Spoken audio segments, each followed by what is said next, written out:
There is a poem entitled The Englishman's Daily Prayer in an old anthology by Muriel Box. It puts the whole point about humour in a nutshell. Give me a good digestion, Lord, and also something to digest. Give me a healthy body, Lord, with sense to keep it at its best. Give me a healthy mind, O Lord, which keeps the good and pure in sight, which seeing sin is not appalled, but finds a way to set it right. Give me a mind that is not bored, that does not whimper, whine, or sigh. Don't let me worry over much about this fussy thing called I. Give me a sense of humour, Lord, and also grace to see the joke, to get some happiness from life and pass it on to other folk. And that is the whole point about humour, getting some happiness from life and passing it on to others. Laughter is a rare commodity in a world that has much that is bitter and cruel in it. Smiles, however, or a few good laughs outright, are not only a prophylactic, they are a form of charity. Even when one makes a bloomer in public and creates an uproar of laughter, one should feel proud of having been transformed, for the moment, like Bottom with the ass's head. One has turned philanthropist unintentionally, for the moment, and scattered largesse of sunshine. A little nonsense is sometimes worth its weight in gold, if it has any weight at all. Once in a company of businessmen, a young poet was extolling the merits of his favourite poets, when one of his hearers impatiently blurted out that all poets were fools. Promptly came the retort, "Sir, I'll admit your general rule that every poet is a fool, but you yourself may serve to show it that every fool is not a poet." Turning the tables on an opponent good-naturedly, without trying to crush him under them, illustrates the methods of humour. It might be useful at the outset to make a rough and ready distinction between wit and humour. Wit is a piquancy of statement, a startling, ingenious turn of thought or manipulation of language, such as you get in the poetry of John Donne and Alexander Pope. But Donne had a sense of humour, Pope none. Donne's heart was in the right place, and that's where humour originates, in the heart. Humour irradiates goodwill, fun, frolic. It is emotional, whereas wit is cerebral, a sort of intellectual acrobatics that can be charged with geniality, and then it produces clownish somersaults for everyone's delectation, or else it can be a kick in the face, vitriolic, corrosive, as it becomes in the hands of Pope. When Pope was accused of pride, his answer was, "Yes, I am proud. I must be proud to see men not afraid of God, afraid of me." The Popian couplet often has teeth in it, sometimes gratuitously, as in the lines he wrote for the dog collar of a pup that he presented to his friend, the Prince of Wales, at Kew Palace. "I am His Highness' dog at Kew. Pray tell me, sir, whose dog are you?" Pope was an embittered man, surrounded by snarling enemies with whom he was perpetually at war. Though he had no sense of humour, he could sometimes use wit in a brilliantly neutral tone, and always with the same intellectual verve that energizes a witty style. There is, for instance, his couplet on Newton, which is a compliment to the scientist's work in opening up a whole new world of physics, and particularly to his researches in optics. "Nature and nature's law lay hid in night. God said, let Newton be, and all was light." To which the 20th century poet J.C. Squire, with a prankish sense of humour, added, "This did not last. The devil shouting, 'Ho, let Einstein be,' restored the status quo." All that is witty, then, is not humorous, and likewise all that is humorous is not witty.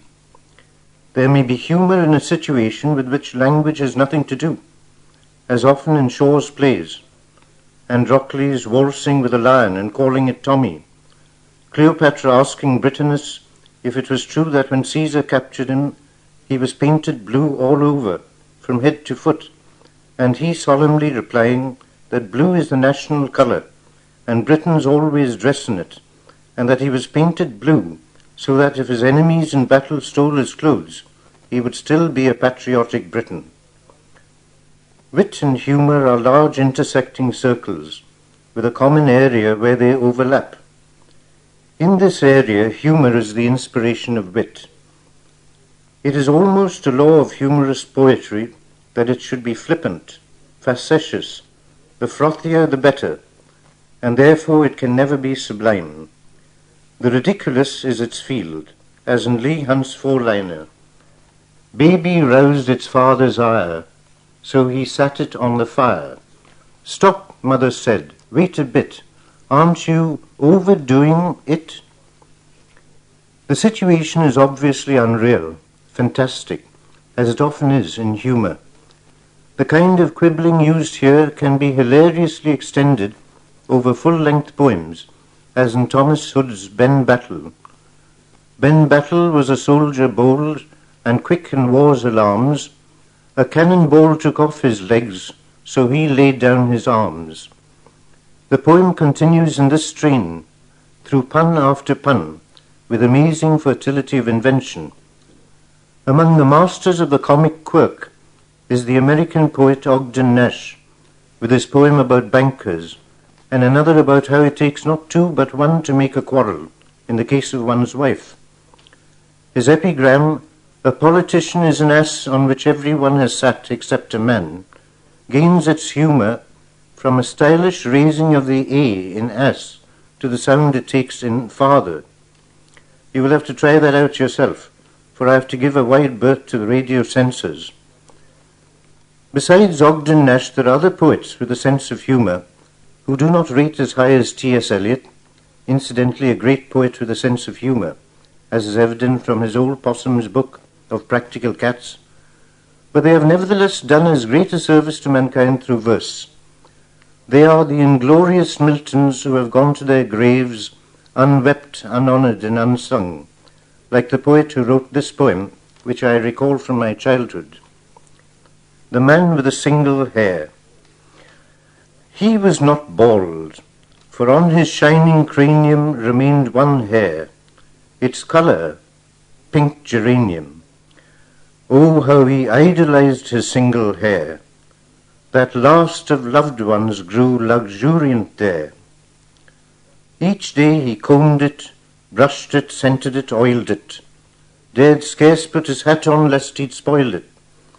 And in the evening, dressed for swell society, he'd part it in the middle for variety.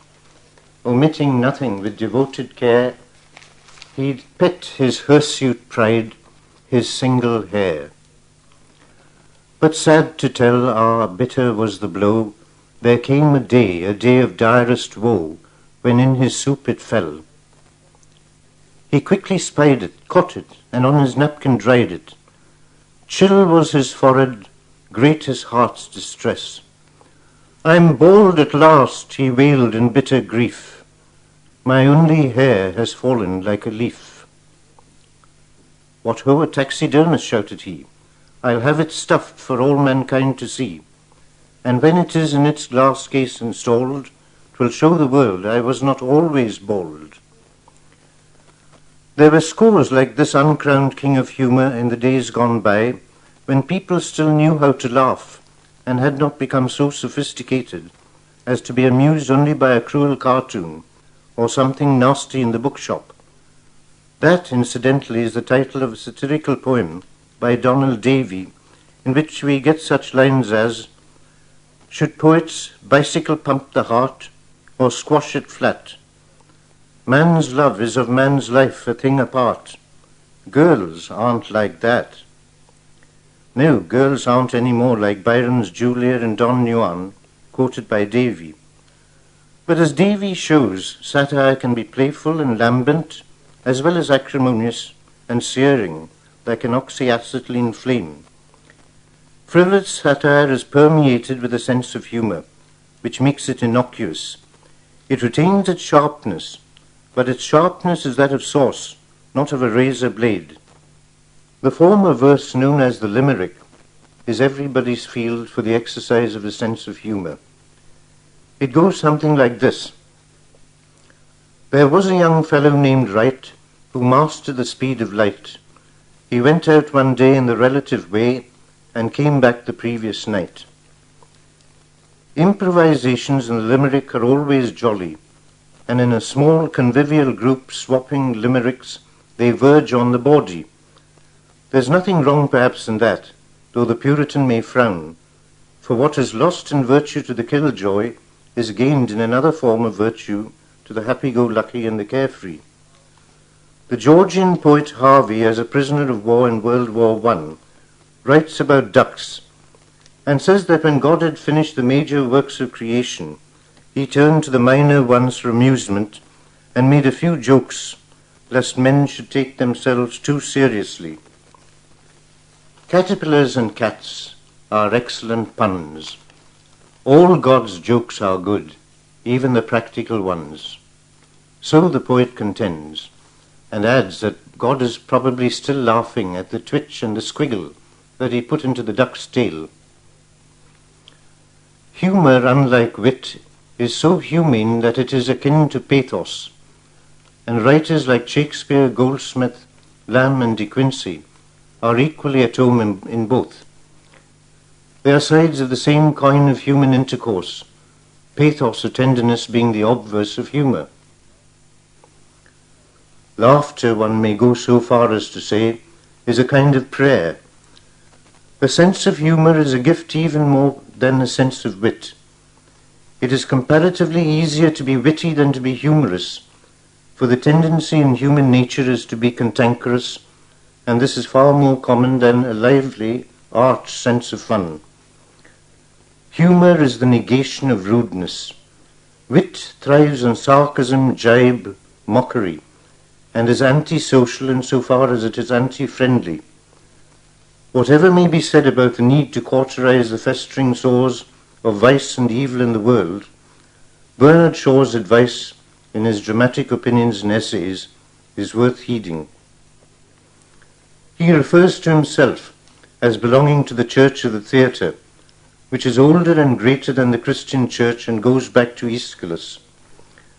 The Church of Christ, he claims, was founded gaily on a pun when Christ nicknamed Simon, his chief disciple, Peter, a word meaning rock, and said, "On this rock I will build my church."